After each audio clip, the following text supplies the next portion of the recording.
What's up, everyone? Welcome back to What Do They Know podcast.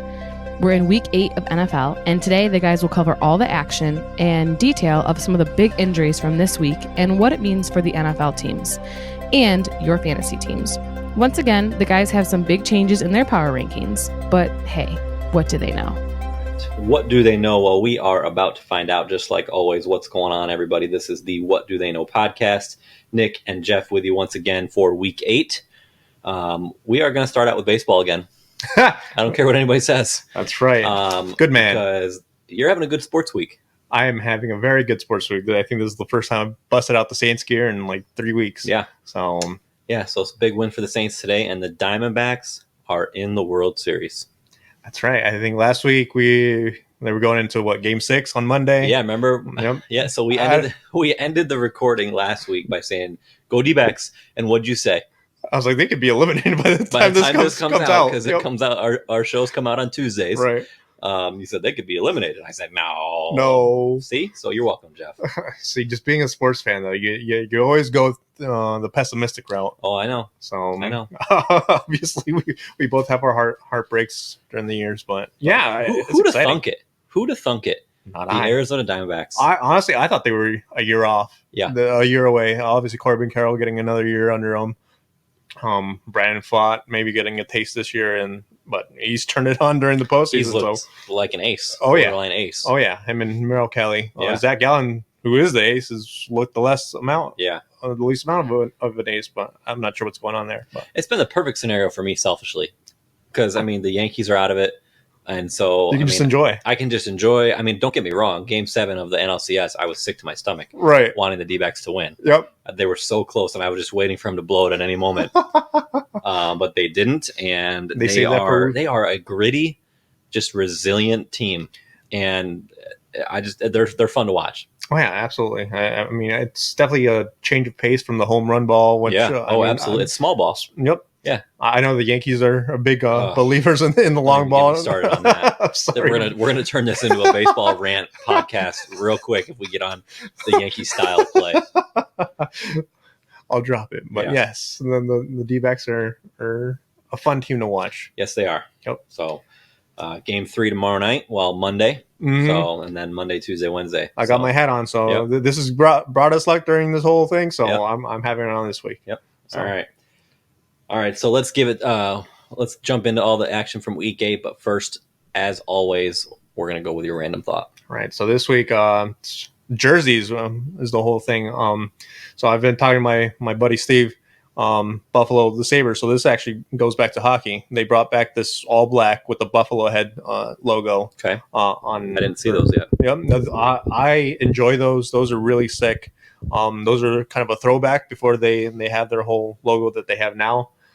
So for me, I just got to thinking, where exactly, like as an ownership group, do you where's that balance where you convert to a certain jersey or you listen to fans who want a certain jersey? I know, like the Coyotes, for instance, they went back to their original Kachina jerseys is what they call them.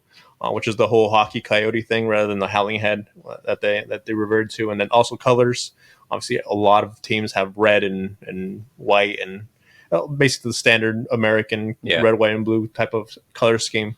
But, with the whole green and teal and all these other little things, I personally, I think it's like the most original and eye-captivating logo in hockey, which is the Coyotes one. So it's just... For me, like honestly, for you, like being a Yankees fan, they had this whole long-standing history with the pinstripes. So I honestly wouldn't even know what to do with something that's so consistent. And like, would you even want a jersey change at that point? So you bring up a great point, because I was literally going to say that the only difference, I feel like there's 2 types of ownership groups, mm-hmm. right? There's the owners that want tradition, mm-hmm. and then there's the owners that, and there's nothing wrong with this, want to make money. Right. The people that want to make money that are not as concerned with tradition, they're the teams that have 17 different jersey combos. Right. Like the Chargers, for example, who are on Sunday Night Football right now. Best jerseys in the league. The Powder Blues. The Powder Blues. I don't care what anybody says. Yep. But it's funny because as a Yankee fan, even like I'm all about tradition, I love it, but I would love just something different. Right. Right. Because I am of the opinion that their away jerseys, they're like gray with navy blue lettering, are a little boring. Obviously, the pinstripes are the pinstripes. You can't really do anything with those, but they wear a navy blue uniform with just the NY on the right side of their chest during spring training. Okay. And I would love I actually have one. That's one of the jerseys that I wear when I go to a game. I would love them to break those out. Right. But I think that's a really interesting point, especially now in the NFL. We saw how many different teams have we seen break out their retro or legacy jerseys that they call them this year. I mean, we saw the Rush uniforms back in the day. Yep, we saw the Seahawks today, the Titans, the Bucks broke out their creamsicle uniforms a couple of weeks ago. The Jets obviously have worn theirs twice. Right. The Dolphins wore some retro uniforms today. So I feel like this year that's like the thing to do. And I love it. I think it's a good shakeup personally. Yeah. Like I said, when it comes to the tradition, obviously you have the long-standing football teams like the Bears and the Packers and everybody else who like the original NFL teams. But obviously with the new teams like Arizona had, like with the Coyotes, and the D-backs being newer franchises to the whole sport. Obviously, those guys have gone through a revolution of jerseys throughout the years. Honestly, I'm so conflicted because obviously I see your point where you want something different because it's been so I guess consistent with the pinstripes and whatnot. But at the same time, I do like the change ups. I like the City Connects. I like the Rush uniforms and all that stuff. It just brings a little bit of a, I guess, excitement to the whole thing. It's like, ooh, I should watch this right now. But yeah, for me, do something original. Yeah. If you're going to change your uniform, do something original that connects with the city. And there are sometimes occasions where I wonder if like they leak out the uniforms on purpose. Oh, I'm sure. Just to see fan support or fan, I guess, bashing, and see how that a fan reaction is on with that. But it's always interesting to see where the jerseys take these teams. Yeah. But, yep. Awesome. I love it. Perfect. So I'm going to kick off with something that's not part of my top stories because literally as we're sitting here talking, somebody from the Chargers, I think it was Josh Palmer, just went down with what looks like a knee injury. Pretty bad one. He's rolling all over the floor. There were a staggering amount of injuries today. And I just want to I'm at the point now where it's like, at what point is the NFL going to make a change? Right. Now, not all of these injuries were attributed to the turf. But I can tell you that there were several in the Jets and Giants game where, I mean, it was raining, the turf. I mean, just tons of guys went down today. Kirk Cousins tore his Achilles today. I mean, we had not Mitch Trubisky, Kenny Pickett, yep. Desmond Ridder, Darren Waller went down with a hamstring injury today. Now, again, not all of those are attributed to the turf, but I feel like more often than not, the turf has something to do with it. Like this one, this guy was, trying to make a cut to the right, and it looked like his left knee kind of his left foot got stuck and kind of bent in an awkward way. Right. So that could be a prime example of the turf causing something. Obviously, Aaron Rodgers, his foot got stuck in the beginning of the season when he tore his Achilles. And that's even with brand new turf this year that was put in MetLife before the season. And I feel like it makes it even worse when you factor in the World Cup that's in a few years. Oh, yeah. Because all of the owners that want their stadiums to participate in the World Cup have agreed to put in grass. Right. So it's like, okay, you'll do it for something that's not even your sport, but right. you won't do it for your own teams and your own players in your league. Right. Now, I know it's a huge financial thing to like maintain real natural grass. Really? Like you make billions and billions and billions of dollars. Yep. Freaking get a gardener to water your grass. Whoa. Like I mean, I just can't imagine. Thought. I just can't imagine that they're that pressed for money that they can't spend the money to get better grass for their players. It's driving me crazy. The audacity that you have to tell the owners to spend money. I know. How dare you? I know. Hot take. Hot take. Hot take artist over here. But I mean, yeah, obviously they did the whole research behind turf versus grass, and NFL said that it doesn't really make a difference and whatnot. But at some point, you have so many injuries, and then all the and then players outcries to change the grass. honestly, I feel like you should just do it. Yeah. And at that point, if injuries continue at the level that they're going, you're like, all right, what next then? Right. You kind of just rub it in their faces Right. at that point. And I honestly would Something's even got to give, though. Yep. Like honestly, yeah. To your point with the whole soccer thing with the World Cup, obviously it's a world stage rather than the NFL, which is more of an American type of stage. But at the same time, yeah, these owners, it's not like they don't have the resources to input the grass full time. I go back to baseball on this, but Chase Field, I know they switched from like the sort of like grass thing to turf because the grass kept dying, and they had to actually spray paint the grass green so it wasn't dead grass out there. And I can't remember who it was, but a player said it was like one of the most sketchiest outfields ever. So I'm wondering if this field, if whatever field they turn into grass from turf, and it doesn't live and it's all dead grass anyway. I wonder what the conditions are with that. If it'll be even worse than turf, to be honest with you. But at some point, I think you do make the change, even if it's for honestly, it bums me out to say even for a little bit, because then all of a sudden you're reverting back to turf anyway. Yeah. But for the owners, it gets to a point where you just have to at least try it. Exactly, because right now it looks like they don't care. Right. Even if that's not the case, that's the appearance that they're giving to their players. Right. And I mean, will it affect free agency eventually? Will players not even want to sign with teams that have turf? Because I don't want to play 8 games over there because I feel like I'm going to get injured on that field.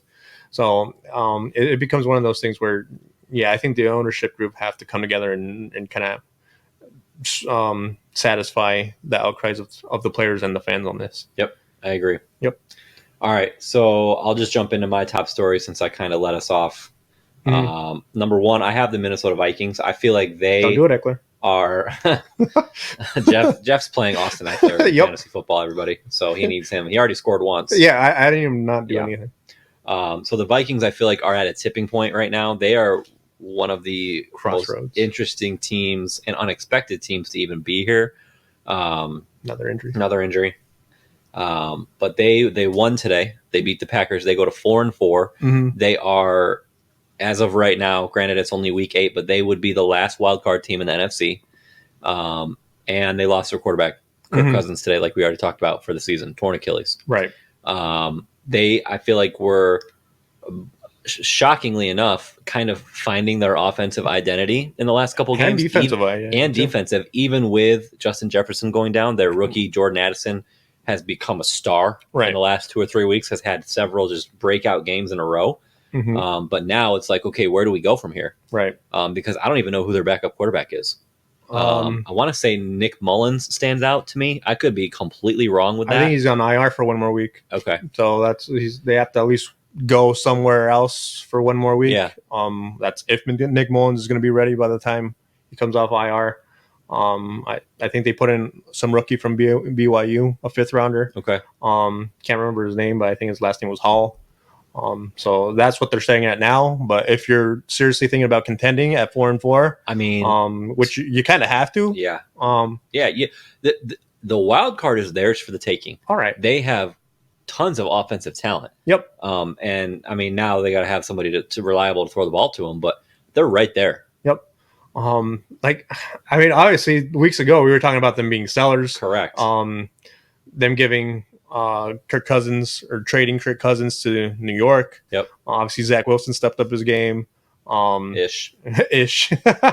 Kirk Cousins has been Kirk Cousins even without Justin Jefferson it's because of Jordan Addison coming on. TJ Hawkinson. TJ Hawkinson's been a big improvement there in tight end play.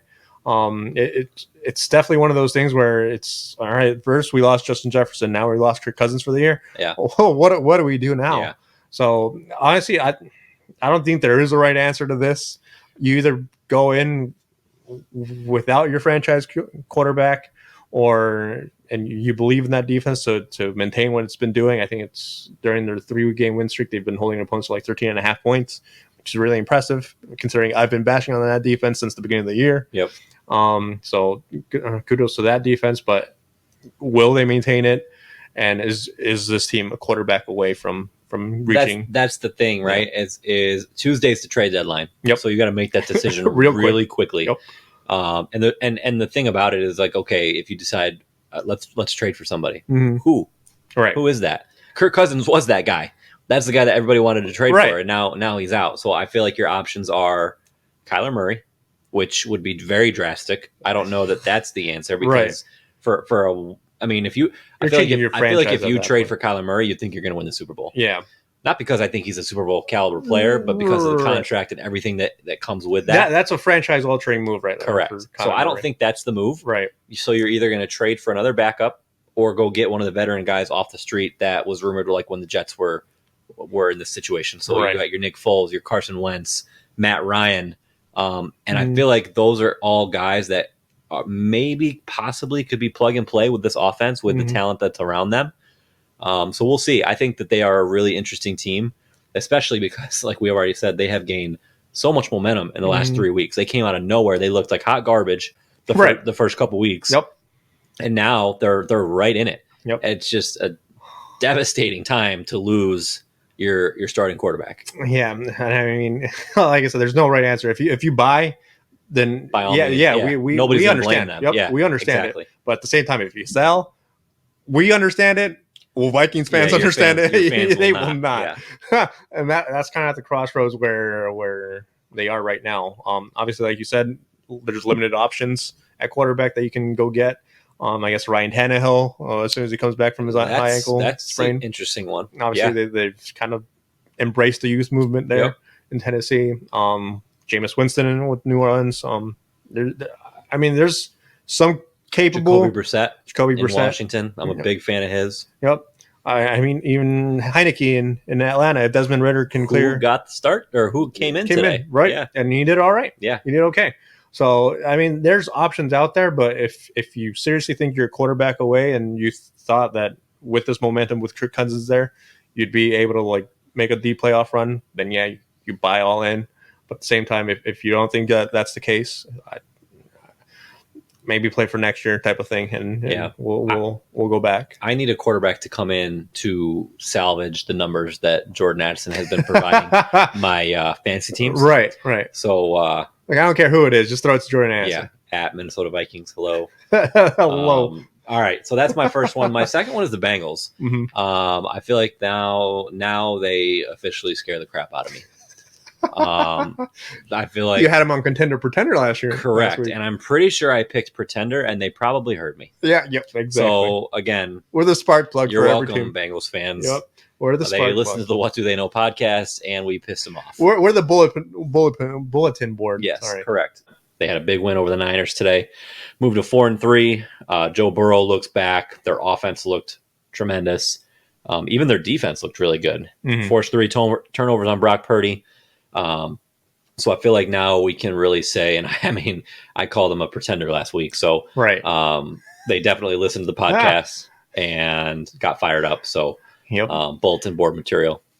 They probably have our faces up there. Yeah. Yep. Yeah, but I think that they're back officially, right? Right. I think we can say that.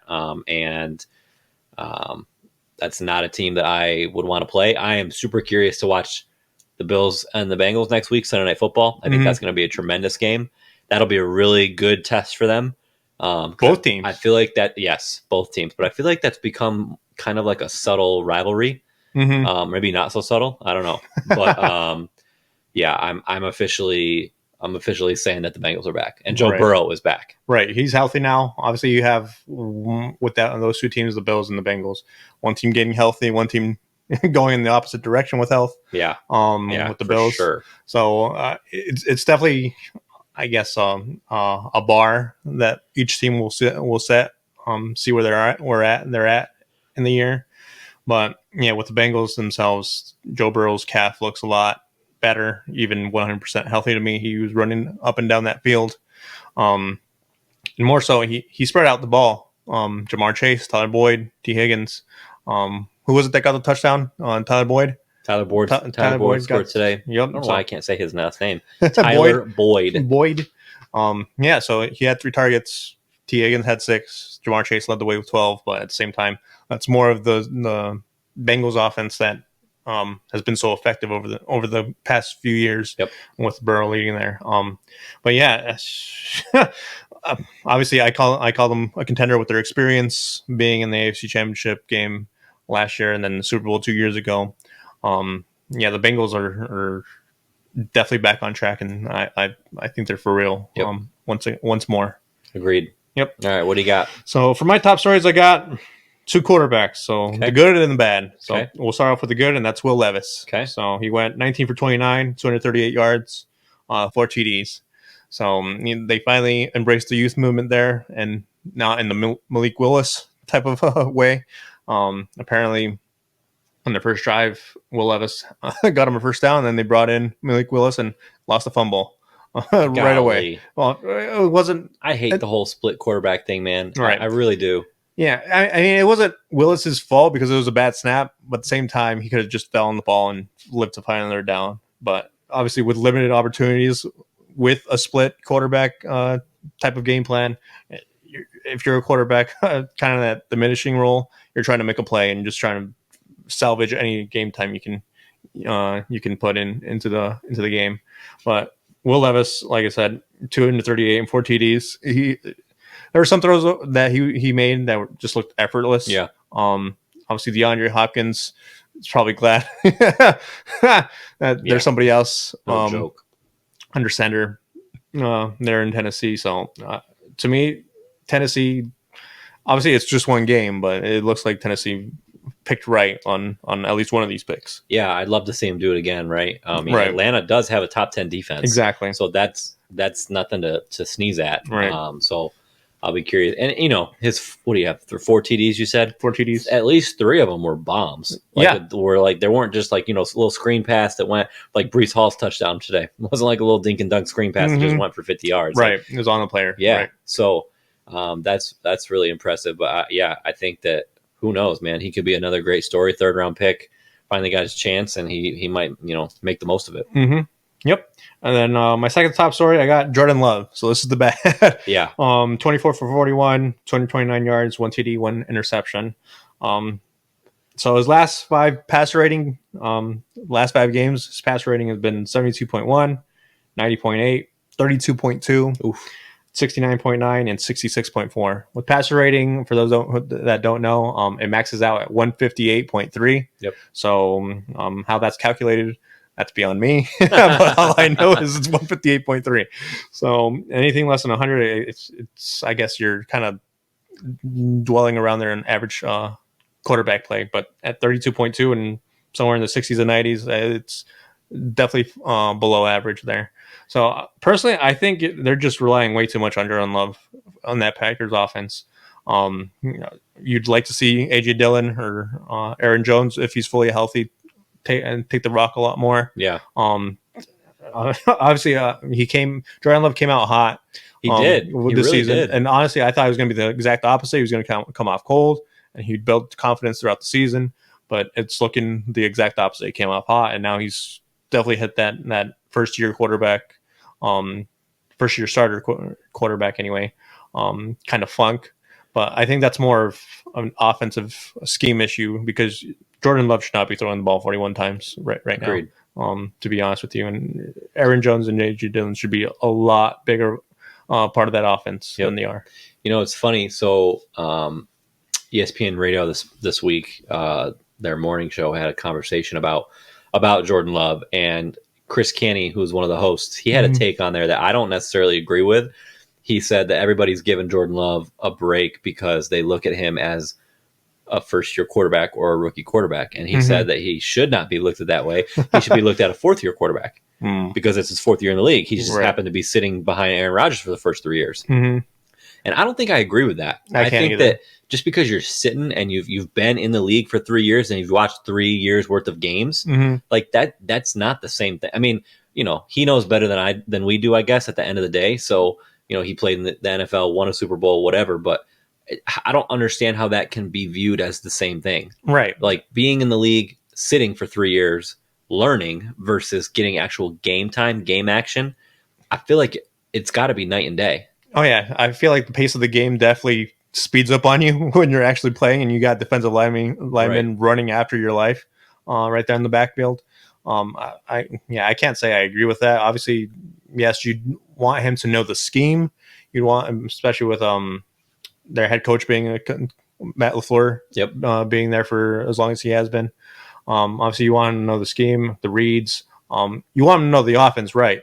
But at the same time, there's certain little things where experience is going to triumph over any mental, imaginations and read-throughs that you go through the whole mental process. Yep. So for now, I think Jordan Love, I wouldn't say he gets a pass, but at the same time, you're asking way too much. You can't make any decisions past this year based off of what you've seen so far, in my opinion. Right. Yeah. Go for a more balanced offense over there in Green Bay. You'll be fine. Yep. All right, so we are bringing back overreactions for this week. Nice. I like my first one here. Dive right in. So my first overreaction, the 49ers need to start Sam Darnold next week. Sam Darnold, this is backup quarterback. Brock Purdy, the big thing with him is that he wasn't turning the ball over 12 straight games without an interception to start his career. And now he's got 5 turnovers the last 2 games. Yeah, he had 2 picks today and a fumble. He had 2 picks on Monday Night Football. Put the turnovers aside for a minute. The offense just does not look the same. Mm-mm. All of a sudden, now I feel like we might be giving Deebo Samuel a little too much credit if we say that that's the reason, right? Because obviously he went out against Cleveland. He got injured. He hasn't played the last 2 weeks, and the offense has looked completely different. But I'm not willing to sit here and say it's all because of that. Right, because I have Deebo Samuel on my fantasy team, and I can tell you that he is not making that big of an impact. Just because he's just not scoring points as it is. Right. So I don't know what's going on in San Francisco. I know, I'm not going to speculate, and I'm not going to speculate on somebody's health, but I know he cleared, he went into concussion protocol this week, and he cleared it quicker than anybody else has. Right. So far with the new protocol. Nobody has gone into the protocol and been cleared the same week. Everybody has missed a game, right, except for him. So now, because a lot of people on Tuesday, Wednesday, when they heard that he went into the protocol, people were speculating that that's why he looked so off on Monday. Now, could that be why he looked off today? It shouldn't be, right? Because he got cleared. Right. So there should be no reason to hang your hat on the fact that he might be, off as far as that's concerned. But they just don't look the same. Right. Honestly, I'd probably lean more into thinking they're very McCaffrey oriented now, rather than anything else. They're not spraying the ball really as so effectively as they have. Obviously, Deebo Samuel, as you said, hasn't been that X factor that they've had, and they've taken advantage of other teams, spreading them out, having them come and do a reverse or something.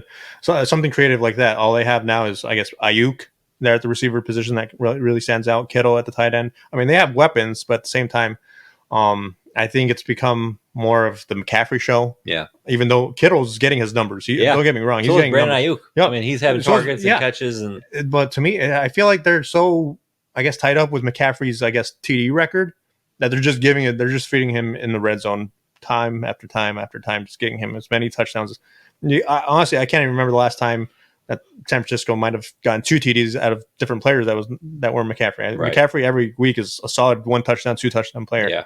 And I mean, can you imagine if he gets injured? Yeah. What they would look like? I can't. Yeah. Honestly, I can't, because that's so McCaffrey driven.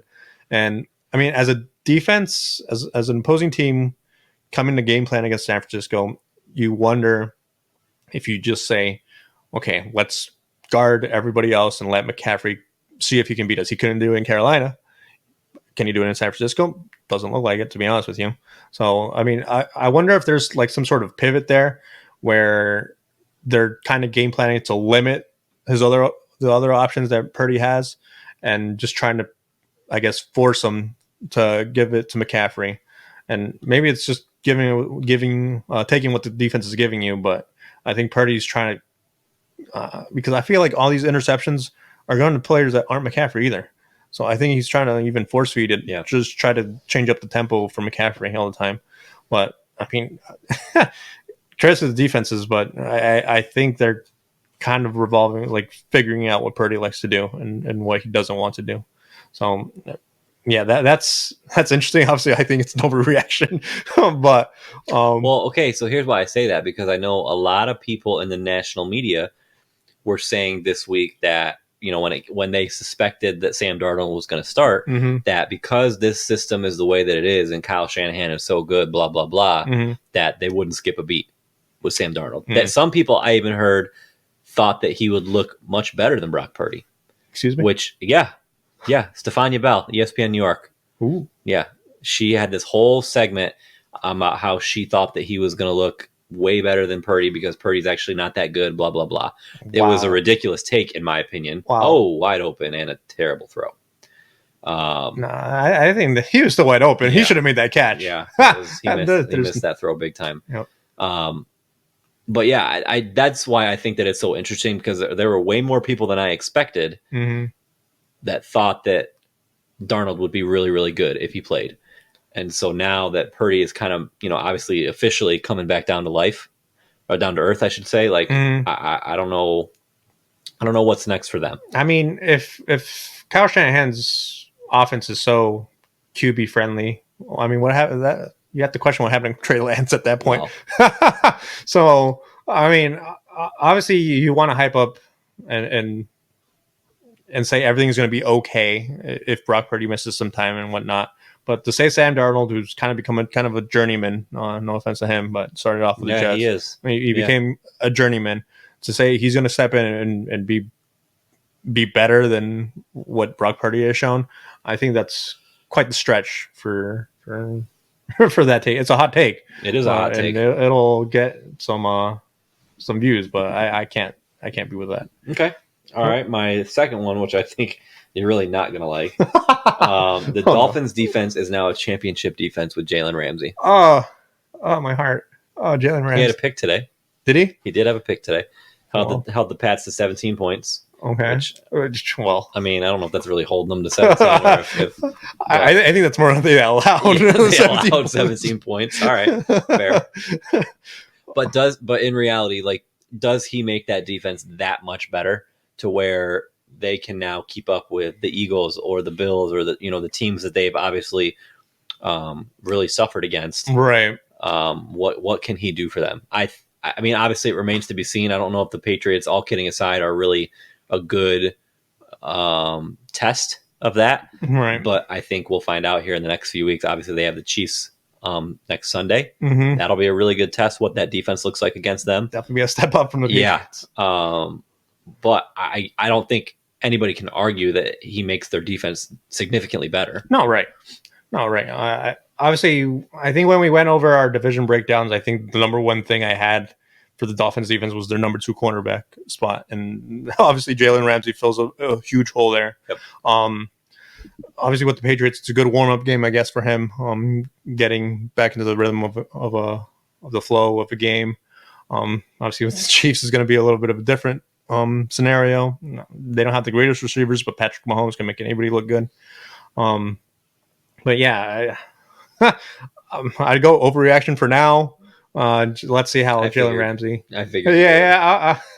Obviously, that defense is going to be on the field for a long time because just of how explosive that That's offense is. very true. So there's flaws within.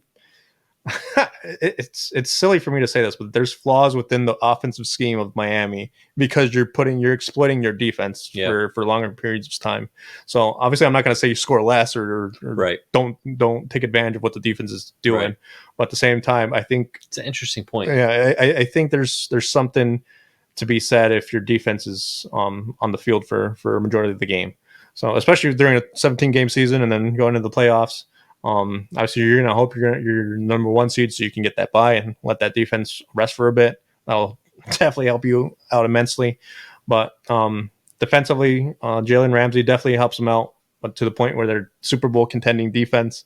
I'll pump the brakes on that one. Okay. So for my overreactions, my first one is Sam Laporta will win Offensive Player of the Year. Sam Laporta. So right now he's, I think, at like plus 5,000 odds. Oh my gosh. Yep. But here I go. Let me give you. Who's he going up against? Yep. I knew you were going to ask this. So CJ Stroud's kind of leading the field. Yep. At minus 225. So they kind of had a bad game over here in Carolina. Yeah. So I'm wondering if there's going to be that whole first year quarterback kind of slump that he takes during the middle of the year. Yep. Puka Nacua, who now is second, who I know he has unbelievable games, but now this is kind of like a what have you done for me recently Yep. type of thing. Yep. Cooper Kupp's there now. Yep. So we'll see there. Bijan Robinson, obviously he had his little clunker last Yeah, week. that's an overreaction. Those guys, one of those three guys will win it. You think so? Ahead of Sam Laporta. Okay. I'm sorry, fans, but the Detroit Lions tight end is not going to win Offensive Rookie of the Year. The reason I asked this is because I feel like Laporta has the most opportunities. I agree. Well, yeah. Because obviously in Atlanta you have Tyler Algier, and then last week obviously you don't know if he's going to play whenever. Arthur Smith basically held him out because he was feeling a little woozy. So obviously I feel like Laporta has the number one, I guess, route to exploit opportunities there. And obviously a tight end winning the award is unheard of, I feel like, especially in recent memory for me. But I feel like he has the makeup to win that award. Yep. Interesting. Okay. And then my second one will be the Chiefs will be one and done in the playoffs. Whew. I feel like That's a good one. thank you. That's a good one. Thank you. I feel like their defense is stingy, but I feel like their offense just isn't stingy. Well, so it's a tale of 2 weeks, right? I mean, you look at the game that they played last week against the Chargers. Mm-hmm. People again in the national media were saying that was one of the first half specifically was one of the best, most flawless halves that a quarterback has ever played, being Pat Mahomes, right? And then this week they go out and score 9 points in Denver. Yep. Now it was cold as crap, Mm-hmm. right? Denver had just had like a blizzard, right. Mahomes is battling the flu. Mm-hmm. He apparently got his hand, his I think it was his left hand, injured or stepped on or cut or something, and was out for a couple plays and then came back in. So I guess I say all that to say is I don't know that I'm taking too much from today. Mm-hmm.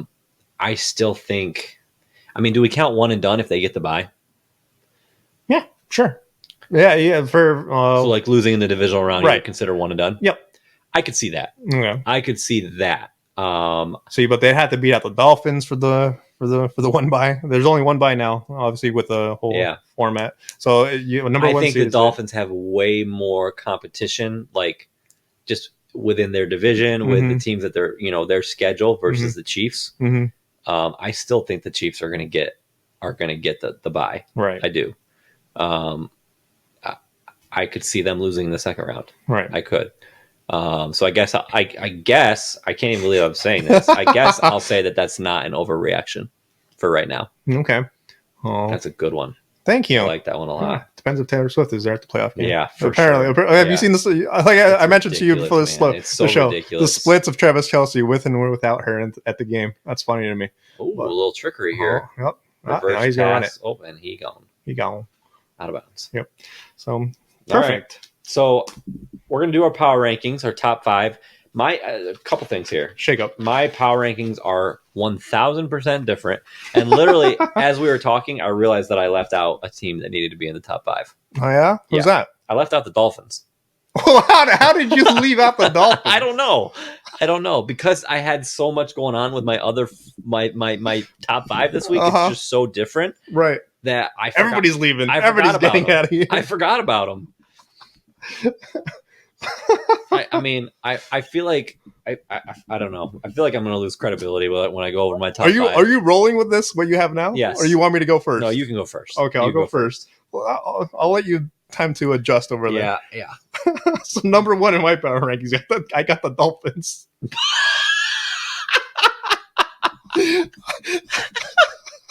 So I did not forget them. Very, very much clear in my power rankings. Gosh, that makes me look so much worse. All right.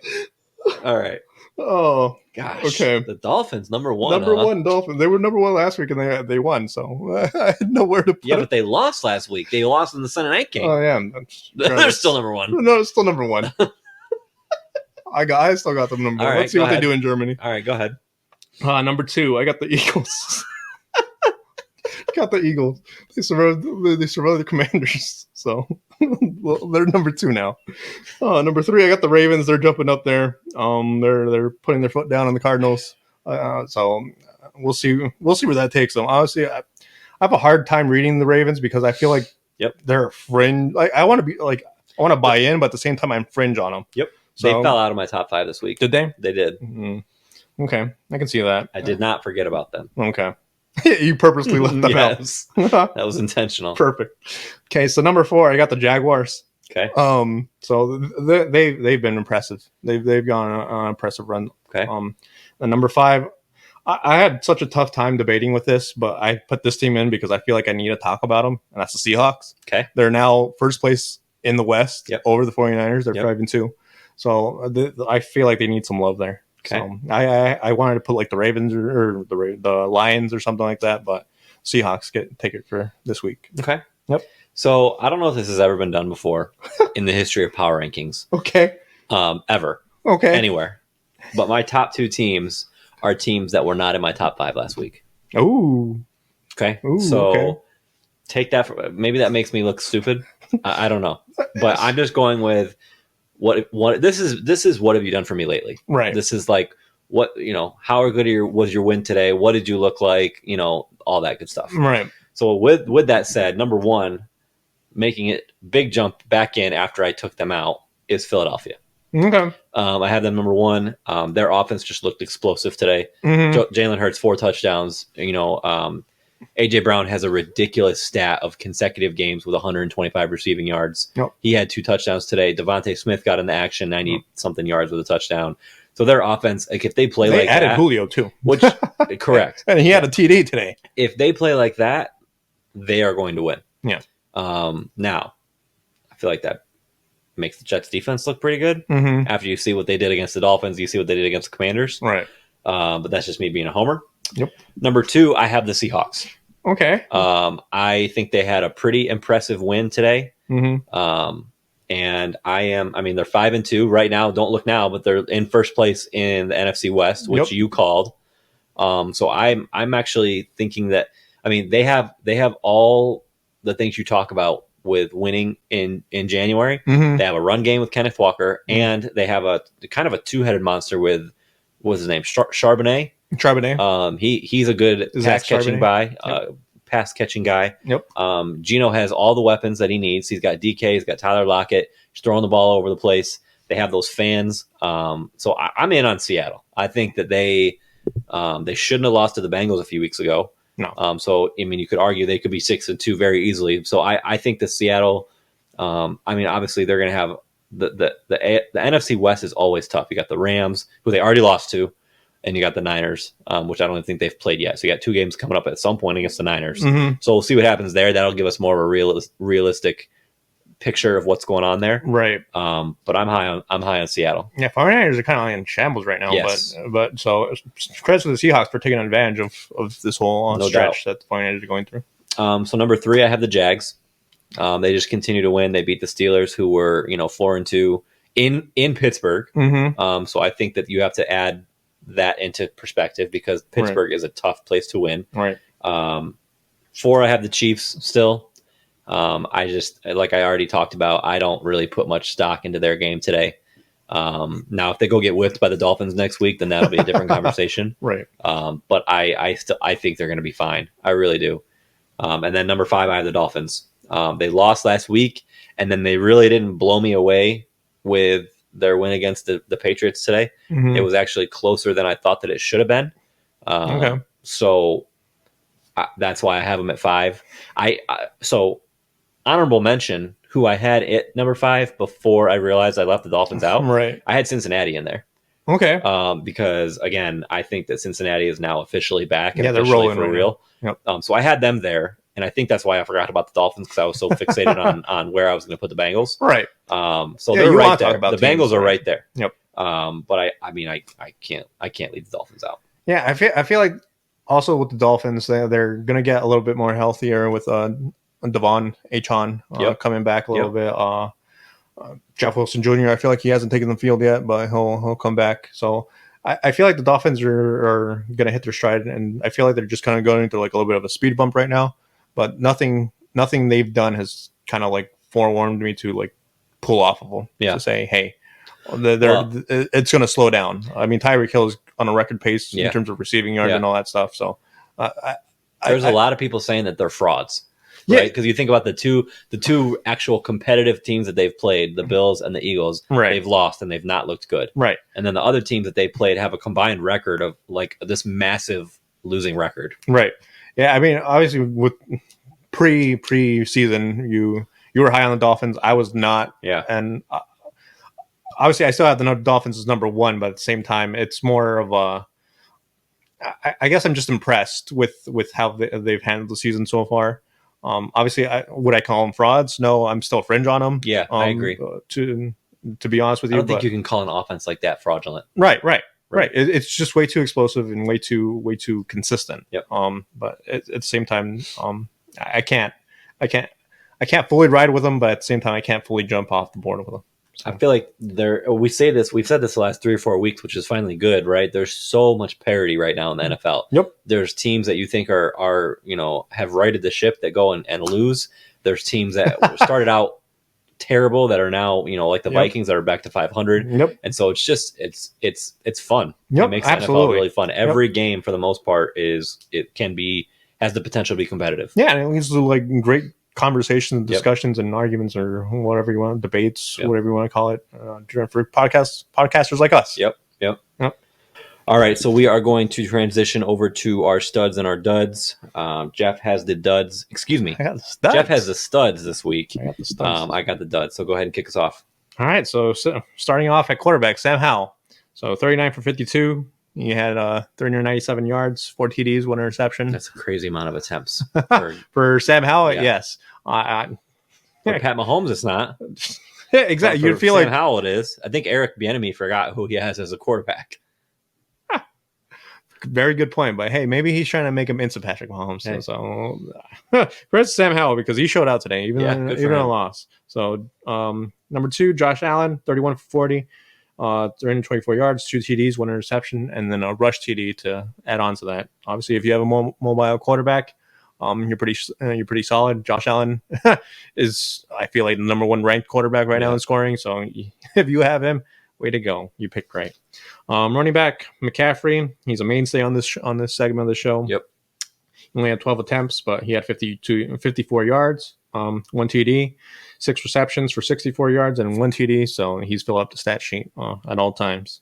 And then Gus Edwards making a surprise appearance over here. Rare appearance. Yep. 19 attempts for 80 yards and 3 TDs. So 3 touchdowns. 3 burger for Gus Edwards. So way to go. He showed out for me in our NFL fantasy league. So way to go. Good pickup by me.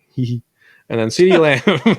CeeDee Lamb for wide receivers. 12 receptions for 158 yards, 2 TDs. So I feel like Dallas Cowboys have kind of been waiting for this game for CeeDee Lamb for a while because he's been and there Dak, for that matter. Right, exactly. He's been there, but it's not like he's been lighting up the stat sheet at all, especially for where he's been drafted. And then number 2, I know this person's been waiting. DeAndre Hopkins. Oh my goodness, yeah. He only had 4 receptions, but he made 3 of those count in the biggest way. So 3 TDs, 128 yards on those 4 receptions. So Hopkins will probably want Levis to go back under center next week. And then number 3, AJ Brown. As you stated earlier, he has like a streak of like 6 games in a row with over 120 yards. So he's got 8 receptions, 130, and 2 TDs. So AJ Brown continues his torrid pace that he's on right now. Tight ends, got 2 this week. One, Trey McBride. Cardinals. Out of nowhere. I think he's only owned by like 8% of all ESPN leagues. Which, I mean, didn't they just put Zach Ertz on IR? I believe so, So that could be something to look out for if you're needing a tight end. Yep. Pick him up. Yep. 10 receptions, 95 yards, and a TD. So he showed out. And then Kittle, he didn't have any TDs, but he had 9 receptions for 149 yards. So PPRs, that's where you eat. Yep. Right there. Yep. And then defensively, who would have thought of this? But the Broncos defense. Oh my goodness! No kidding. Came in as the number 1 defense this week. 9 points allowed, 2 interceptions, 3 fumble recoveries, and 3 sacks on top of all that. So Broncos defense, if you started them, I don't trust you with anything that Correct. I own. But hey, you lucked out. It's like last week when we talked about the Giants and the Bears defense. Yes. Yep. Exactly. So those were the studs of this week. All right. So for the duds, two guys, at least for quarterback, two guys that you never see on this list. Pat Mahomes, 5.6 fantasy points. He had 2 picks. I think he had a fumble. Mm-hmm. Obviously, again, we documented he was a little under the weather today. All right. No Michael Jordan flu game for him. No Michael Jordan flu game at all. No. Lamar Jackson, 11.98 points. We kind of already talked about the up and down of the Ravens in general, but him specifically, they go as he goes. So, I mean, when he has games like these, granted, they won today. Yeah, I feel like Monken's trying to go get away from the whole Lamar Jackson center thing. Yeah. That's why Gus Edwards had 3 TDs today. Yep. But he definitely did not show out today. Tony Pollard for running backs, 6.5 fantasy points. And then Kenneth Walker, 8.0 fantasy points. Yeah, thanks for him, by the way. Yeah, you're welcome. He has been really, I guess, average for the last 2 weeks since our trade. Yeah, I'm wondering what's going on there with Seattle. Obviously, I feel obviously they're winning, but at the same time, I wonder if they're going too pass heavy there. I feel like they should be more of a run heavy team. Yeah, agreed. Yep.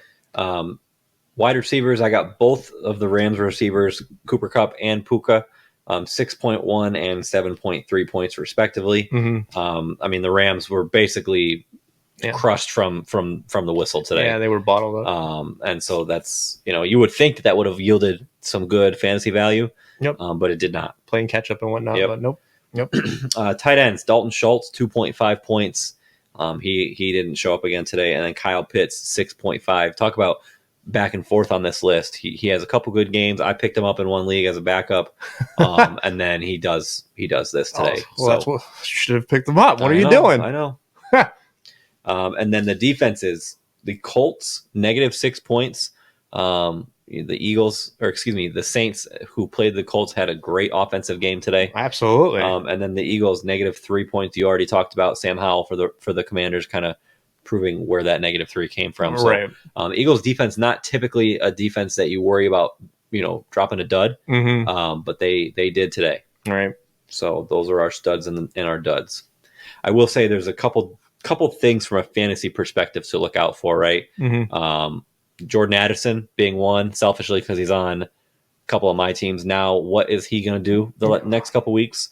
If you've been starting him like I have, I'm super nervous with Cousins now out, and who knows who their starter is going to be. Yeah. He could be one where you need to fill that spot. Especially with a new quarterback coming in, they're going to focus on one receiver and go there. Obviously, right now it's Jordan Addison, but when Justin Jefferson comes back, all of a sudden, what do you do because without a quarterback like of Cousins level, you don't expect the ball to get spread out too much. Yeah. It's going to be checkdowns or your number one wide receiver, which is probably going to be Jefferson when he comes back.